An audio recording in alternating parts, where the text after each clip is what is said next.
মাঝে মাঝে আপনারা বিবিরে অনেক মায়া করে কিছু ডাকেন, যেমন ছেলেরে ডাকেন মানিক, কালা মানিক, এই মানিক করে ডাকেন না, তো বিবিরে মাঝে মাঝে কিছু বল, আবার শয়তান করে ফেললেন না, এটা জায়েজ নেই।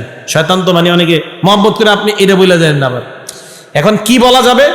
নবীজি সাল্লাল্লাহু আলাইহি সাল্লাম দেখলেন যে একদল হাবশি গোলাম মসজিদে নববীর চত্বরে বর্ষা খেলতে এসে, বর্ষা প্রতিযোগিতা। নবীজি আম্মা জান আয়েশাকে বললেন, ইয়া হুমায়রা, কি বললেন? হুমায়রা মানে লাল সুন্দরী। নবীজির বিবির নাম আয়েশা।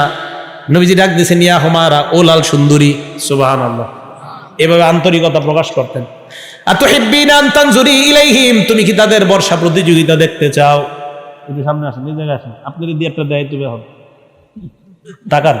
তুমি কি বর্ষা প্রতিযোগিতা দেখবা? কয় হ্যাঁ। তা আম্মা জান আয়েশা বলে, নবী আমার জন্য এত আন্তরিকতা দেখাইলেন ওই দিন।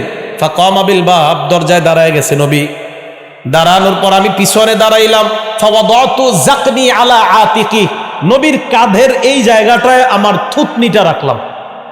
ও আসনাতু ওয়াজহি ইলা খাদ্দিহি, আমার গালটা নবীজির গাল মুবারকের সাথে লাগাইলাম।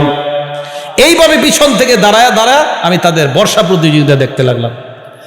তা আম্মা জান আয়েশা কয়, নবী আমি ছোট মানুষ তো, যতক্ষণ মন চাইছে দেখতেছি। নবী কিচ্ছু কয় না, দাঁড়াই রইছে আমার জন্য। তো দেখেন, স্ত্রীকে আন্তরিকতা প্রকাশ করায়। আপনার বিবি আপনার সাথে মাঝে মাঝে অভিমান করে, তা আপনি জানেন উনি কি খাবার পছন্দ করে।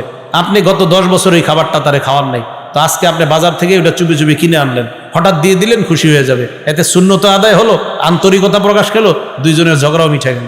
তা আমরা মনে করি কি, ইসলামে মনে খালি স্বামীর অধিকার, খালি স্বামীর খেদমত করো, বিবির কোনো অধিকার নাই। এই জন্য আমি একটু অন্য টাইপের ছেলে। দেখবেন গতানুগতিক যারা যেই বয়ান করে আমি এটি করি না। সবাই খালি স্বামীর অধিকার বয়ান করে, আমি করি স্ত্রীর অধিকার বয়ান। কারণ স্বামীর অধিকার তো সব মাহফিলে শোনেন, সবাই খালি বাপ মার অধিকার বয়ান করে। আমার বয়ান আছে দেখবেন ছেলের অধিকার, ছেলে সন্তানের কি অধিকার, মেয়ের কি অধিকার, এইগুলা কেউ করে না।